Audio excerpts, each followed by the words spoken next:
എല്ലാവർക്കും നമസ്കാരം. സാധാരണക്കാർ ജ്യോതിഷത്തെ കൂടുതലായിട്ടും ആശ്രയിക്കുന്നത് വിവാഹ പ്രശ്നങ്ങൾ പരിഹരിക്കുന്നതിനാണ്. അതിനാൽ തന്നെ ഈ ഒരു വിഷയത്തെ ആധാരമാക്കിയാണ് ഇനിയുള്ള കുറച്ച് വീഡിയോകൾ ചെയ്യുവാൻ ഉദ്ദേശിക്കുന്നത്. വിവാഹ തടസ്സത്തിൻ്റെ കാരണം തന്നെ നമുക്ക് ആദ്യം ചിന്തിക്കാം. വിവാഹ തടസ്സത്തിന് കാരണം രണ്ട് വിധമാണ്. ഒന്ന്, അവനവൻ ചെയ്ത കർമ്മത്തിൻ്റെ ദോഷങ്ങൾ, അതായത് ദമ്പതികളെ തമ്മിൽ വേർപിരിപ്പിക്കുക, വിവാഹ വാഗ്ദാനം നൽകി പിൻവാങ്ങുക, മുതിർന്നവരെയും പൂജനീയരായ വ്യക്തികളെയും നിന്ദിക്കുക, ജന്മാന്തര പാപങ്ങൾ, ജാതകപ്രകാരമുള്ള ദോഷങ്ങൾ തുടങ്ങിയതാണ് അവനവൻ്റെ കർമ്മദോഷങ്ങൾ. ഇതിനെ ജന്യമായ കാരണങ്ങളെന്ന് പറയും. ഇനി ബാഹ്യമായ ദോഷങ്ങൾ കൊണ്ടും വിവാഹ തടസ്സമുണ്ടാകാം. സർപ്പശാപം, പിതൃശാപം, മാതൃശാപം, ശത്രുദോഷം, ആഭിചാരദോഷം, കുടുംബ പരദേവതാകോപം, ഗൃഹത്തിൻ്റെയോ താമസിക്കുന്ന സ്ഥലത്തിൻ്റെയോ ദോഷം, പൂർവികർ ആചരിച്ചു വന്നിരുന്ന ദൈവിക കർമ്മങ്ങൾ ഉപേക്ഷിക്കുന്നത് മൂലമുണ്ടാകുന്ന ദോഷങ്ങൾ മുതലായവയാണ് ബാഹ്യകാരണങ്ങൾ. ഇങ്ങനെ വിവാഹ തടസ്സം നീക്കാൻ ആദ്യം വേണ്ടത് അതിൻ്റെ കാരണം എന്താണെന്ന് ജാതക പരിശോധനയിലൂടെയും പ്രശ്നചിന്തയിലൂടെയും മനസ്സിലാക്കുക തന്നെയാണ്. വിവാഹത്തിന് അനുയോജ്യമായ ആലോചനകൾ വന്നിട്ടും സാങ്കേതിക കാരണങ്ങൾ കൊണ്ട് അതിനെ ഉപേക്ഷിക്കുകയാണെങ്കിൽ പിൽക്കാലത്ത് അത് വിവാഹ തടസ്സമായി അനുഭവപ്പെടുമെന്നും അറിയുക. വിവാഹപ്രായത്തിൽ വരുന്ന അനുയോജ്യമായ ആലോചനകൾ തള്ളിക്കളഞ്ഞതിൻ്റെ പേരിൽ വിഷമിക്കുന്ന നിരവധി പേരെയാണ് ഇന്ന് നമുക്ക് കാണാൻ കഴിയുന്നത്. വിവാഹത്തിന് അനുയോജ്യമായ ദശാനാഥൻ്റെയോ അപഹാരനാഥൻ്റെയോ ഒക്കെ കാലങ്ങളിലാണ് വിവാഹാലോചന വന്നു ചേരാറുള്ളത്. ഈ കാലത്ത് വിവാഹം നടന്നില്ലെങ്കിൽ പിന്നെ വളരെ കാലത്തിന് ശേഷമാകും വിവാഹത്തിന് അനുയോജ്യമായ ദശാപഹാരങ്ങൾ വന്നു ചേരുന്നത്. വിവാഹ തടസ്സവുമായി വരുന്നവരിൽ പലർക്കും ഇങ്ങനെയുള്ള പ്രശ്നങ്ങൾ കാണുകയും ചെയ്യാം. അപ്പോൾ ഇതിൽ പ്രധാനമായിട്ടും ഇന്നത്തെ പെൺകുട്ടികൾ ഒരു 30 വയസ്സിന് ശേഷമൊക്കെ വിവാഹത്തെപ്പറ്റി ചിന്തിക്കുന്നുള്ളൂ. അപ്പോൾ ഒരുപക്ഷെ അവർക്ക് വിവാഹത്തിന് അനുയോജ്യമായ ദശാപഹാരകാലങ്ങൾ കഴിയുവാനുള്ളൊരു സാധ്യതയുണ്ട്. ഇന്നത്തെ ഒരു സമൂഹ സ്ഥിതി അതായിപ്പോയി. സ്വന്തമായി സ്ഥിര വരുമാനമുള്ള ജോലി, അതിനുശേഷമുള്ള വിവാഹം എന്ന ആധുനികമായ കാഴ്ചപ്പാടിലൂടെ ജീവിക്കേണ്ടി വരുന്നത് കൊണ്ടും വിദ്യാഭ്യാസ യോഗ്യതയ്ക്കും ഉദ്യോഗ നിലവാരത്തിനും അനുയോജ്യമായ ബന്ധങ്ങൾ ലഭിക്കാതിരിക്കുന്നതുമൊക്കെ സാങ്കേതിക തടസ്സമാകാറുണ്ട്. മക്കൾക്ക് വിവാഹപ്രായമാകുന്നതിന് മുമ്പേ അവരുടെ ജാതകം പരിശോധിച്ച് വിവാഹത്തിന് അനുയോജ്യമായ കാലം ഏതാണെന്ന് ആദ്യമായി മാതാപിതാക്കൾ മനസ്സിലാക്കണം.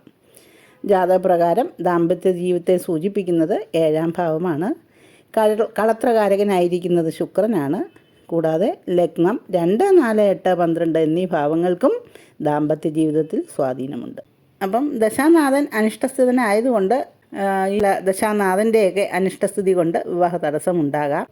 മാംഗല്യ തടസ്സം നീങ്ങുന്നതിന് പൊതുവെ ദേവീപ്രീതിയാണ് വരുത്തേണ്ടത്. പാർവതീ സമേതനായ ശിവന്റെ ക്ഷേത്രത്തിൽ നടത്തുന്ന പൂജകളും ഉത്തമമാണ്. 7ാം ഭാവാധിപതി, 7ാം ഭാവത്തിൽ നിൽക്കുന്ന ഗ്രഹം എന്നിവരുടെ ദേവതമാരെ പ്രീതിപ്പെടുത്തുന്നതാണ് മാംഗല്യ തടസ്സം നീങ്ങുന്നതിന് മറ്റൊരു ഫലപ്രദമായ മാർഗം. ജാതകവശാൽ 7ാം ഭാവാധിപൻ്റെയോ 7ാം ഭാവത്തിൽ നിൽക്കുന്ന ഗ്രഹത്തിൻ്റെയോ സ്ഥിതി മനസ്സിലാക്കി ചെയ്യാവുന്ന പൊതുവായ ചില കാര്യങ്ങൾ പ്രതിപാദിക്കുന്നുണ്ട് ഇവിടെ. ഈ വഴിപാടുകൾ വിവാഹം നടത്തുന്നത് വരെ നടത്തേണ്ടതുമാണ്. ഇനി നമുക്കതൊന്ന് ചിന്തിക്കാം. അതായത് കുജൻ അധിപതിയായ മേടം, വൃശ്ചികം രാശികൾ ലഗ്നമായിട്ട് ജനിച്ചാൽ 7ാം ഭാവാധിപതി ശുക്രനാണ്. ഇക്കൂട്ടർ ദേവീക്ഷേത്രത്തിലാണ് പട്ടും താലിയും സമർപ്പിക്കുകയും മംഗല്യപൂജ, സ്വയംവര പൂജ മുതലായവ നടത്തുകയും വേണ്ടത്. അതുപോലെ ദേവിക്ക് ചുമന്ന പുഷ്പങ്ങൾ കൊണ്ടുള്ള മാല സമർപ്പിക്കുന്നത് നല്ലതാണ്.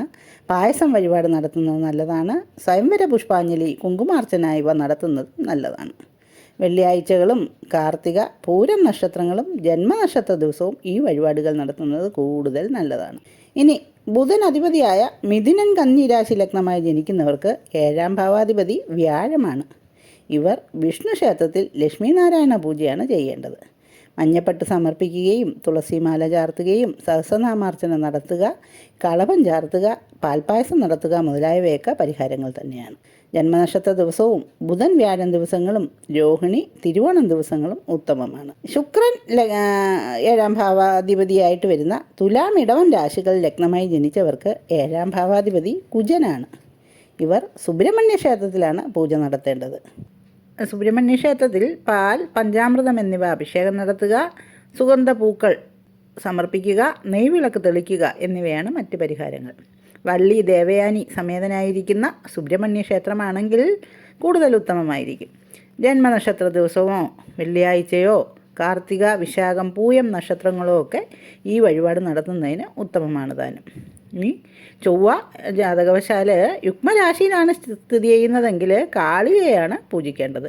കാളി ക്ഷേത്രത്തിൽ ചുവന്ന പട്ട് സമർപ്പിക്കുകയും ചുവന്ന പൂക്കൾ കൊണ്ട് അർച്ചന നടത്തുകയും കടുംപായസം നടത്തുകയും എന്നിവയൊക്കെ ഫലസിദ്ധി നൽകും. കാളിക്ക് ശിവപത്നി, ശിവപുത്രി സങ്കല്പങ്ങളുണ്ട്. വിവാഹ തടസ്സം മാറുന്നതിന് ശിവപത്നി കാളിയെയാണ് പൂജിക്കേണ്ടത്.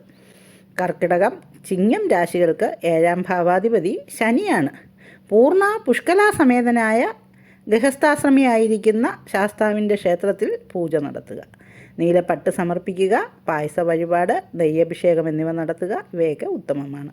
ശനിയാഴ്ചകളും ഉത്രം നക്ഷത്രവും വഴിപാട് നടത്തുന്നതിന് കൂടുതൽ നല്ലതാണ്. ഇനി മീനം, ധനുരാശിക്കാർക്ക് 7ാം ഭാവാധിപതി ബുധനാണ്. വിഷ്ണു ക്ഷേത്രത്തിലോ ശ്രീകൃഷ്ണൻ, ശ്രീരാമൻ, നരസിംഹമൂർത്തി തുടങ്ങി അവതാരമൂർത്തികളുടെ ക്ഷേത്രങ്ങളിലോ ഒക്കെയാണ് വഴിപാടുകൾ സമർപ്പിക്കേണ്ടത്. പിന്നീട് മകരം, കുംഭം രാശികളിൽ ജനിച്ചവരാണെങ്കിലോ വിവാഹം തടസ്സം മാറുന്നതിന് ആരാധിക്കേണ്ടത് ശിവപാർവതിമാരെയാണ്. തിങ്കളാഴ്ച ശിവക്ഷേത്രത്തിൽ നിർമാല്യ ദർശനം, ഉമാമഹേശ്വര പൂജ, സ്വയംവര പാർവതി പൂജ, വില്ലുപത്രാർച്ചന, സ്വയംവര പാർവതി മന്ത്രം കൊണ്ട് അർച്ചന നടത്തുക മുതലായവയാണ് ഉത്തമം. അതായത് മകരം രാശിക്കാർക്ക് ചന്ദ്രനാണ് 7ാം ഭാവാധിപതി, കുംഭൻ രാശിക്കാർക്ക് ആദിത്യനാണ് 7ാം ഭാവാധിപതി. ഇനി ഈ പറഞ്ഞ ഗ്രഹങ്ങൾ 7ാം ഭാവത്തിൽ സ്ഥിതി ചെയ്യുന്നുവെങ്കിലും ഇങ്ങനെയൊക്കെ തന്നെ വഴിപാടുകൾ നടത്താം. 7ാം ഭാവത്തിൽ കേതുവാണ് നിൽക്കുന്നതെങ്കിൽ ഗണപതി പ്രീതിയാണ് വരുത്തേണ്ടത്. ചുവന്ന തെറ്റിപ്പൂവ് നാളം കളഞ്ഞ് നെയ്യിൽ മുക്കി സ്വയംവര മന്ത്രം കൊണ്ട് 108 തവണ 7 ദിവസം ഹോമം നടത്തുന്നത് ഉത്തമമാണ്. മുക്കൂറ്റിയും തെറ്റിപ്പൂവും ത്രിമധുരത്തിൽ മുക്കി ഹോമിക്കുന്നതും ഉത്തമമാണ്. അതിന് സാധിക്കാത്തവർക്ക് വെള്ളിയാഴ്ച ദിവസമോ ജന്മനക്ഷത്ര ദിവസമോ ഗണപതി ഹോമം നടത്താം. തുടർച്ചയായിട്ട് 12 വെള്ളിയാഴ്ചകളിൽ നടത്തുന്നത് ഉത്തമമായിരിക്കും. ഗണപതിക്ക് കറുകമാല, നാരങ്ങാമാല എന്നിവ ചാർത്തുന്നതും വെള്ള, മഞ്ഞ നിറങ്ങളിലുള്ള വസ്ത്രങ്ങൾ സമർപ്പിക്കുന്നതും തരുണഗണപതി മന്ത്രമോ ബാലഗണപതി മന്ത്രമോ ഉച്ഛിഷ്ട ഗണപതി മന്ത്രമോ ജപിക്കുന്നതും കേതുവിനെ കൊണ്ടുള്ള വിവാഹ തടസ്സങ്ങൾ അകലുന്നതിന് നല്ലതാണ്. ഇനി 7ാം ഭാവത്തിൽ രാഹു നിൽക്കുന്നുവെങ്കിലും ജാതകപ്രകാരം സർപ്പദോഷം കൊണ്ടാണ് വിവാഹ തടസ്സം നേരിടുന്നത് എന്ന് കണ്ടാലും സർപ്പപൂജയാണ് നടത്തേണ്ടത്. കഠിനമായ സർപ്പദോഷം കാണുന്നുവെങ്കിൽ സർപ്പബലി തന്നെ നടത്തേണ്ടതുണ്ട്. സാധാരണ ദോഷങ്ങളാണെങ്കിൽ സർപ്പക്ഷേത്രത്തിൽ സർപ്പപൂജ നടത്തുക, നൂറുംപാലും നടത്തുക, ആയില്യപൂജ നടത്തുക, മഞ്ഞ വസ്ത്രം സമർപ്പിക്കുക, വെള്ളിയിലോ സ്വർണത്തിലോ നിർമ്മിച്ച ഇരട്ട സർപ്പരൂപങ്ങൾ സമർപ്പിക്കുക തുടങ്ങിയ വഴിപാടുകൾ ചെയ്താൽ മതി. പൂർവികർ സർപ്പക്കാവുകൾ നശിപ്പിക്കുകയോ സർപ്പങ്ങളെ കൊല്ലുകയോ ഒക്കെ ചെയ്തുള്ള എന്ന് ജാതകവശാലോ പ്രശ്നവശാലോ കാണുകയാണെങ്കിൽ പിൻഗാമികളിൽ വിവാഹ തടസ്സം, സന്താന ദുരിതം മുതലായവ ഉണ്ടാകാനുള്ളൊരു സാധ്യത കാണാം. അതിന് പരിഹാരമായിട്ട് സർപ്പസംസ്കാരം, ആശ്ലേഷബലി തുടങ്ങിയ പൂജകളാണ് ചെയ്യുന്നത്. നാഗരുടെ സന്നിധിയിൽ പൂജിച്ച സാരി, പൊട്ട്, കൺമഷി തുടങ്ങിയവ വിവാഹ തടസ്സം നേരിടുന്ന വ്യക്തി വിവാഹിതയും ഭർത്താവും മക്കളുമുള്ള ഒരു സ്ത്രീക്ക് ദാനമായി സമർപ്പിക്കുന്നത് നല്ലതാണ്. സ്ത്രീശാപം കൊണ്ട് വിവാഹം തടസ്സപ്പെട്ടത് കണ്ടാൽ ദേവീ സന്നിധിയിൽ പൂജിച്ച സാരി, കൺമഷി തുടങ്ങിയവ ഭർത്താവിനോടും മക്കളോടും കൂടിയ സൽസ്വഭാവിയായ സ്ത്രീക്ക് ദാനമായി സമർപ്പിക്കുന്നതും പരിഹാരമാണ്.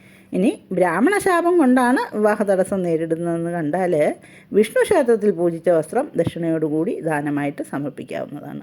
അപ്പോൾ ഇതൊക്കെയാണ് സാധാരണയായിട്ട് ചെയ്തു വരുന്ന വിവാഹ തടസ്സത്തിനുള്ള പരിഹാര മാർഗങ്ങൾ.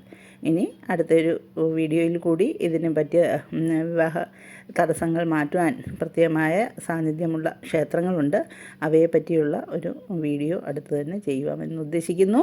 അപ്പം വീഡിയോ ഏവർക്കും ഉപകാരപ്പെടുമെന്ന് വിശ്വസിക്കുന്നു. ഉപകാരപ്പെടുകയാണെങ്കിൽ ലൈക്ക് ചെയ്യുകയും ഷെയർ ചെയ്യുകയും സബ്സ്ക്രൈബ് ചെയ്തിട്ടില്ലാത്തവർ സബ്സ്ക്രൈബ് ചെയ്യുകയും ചെയ്യണേ.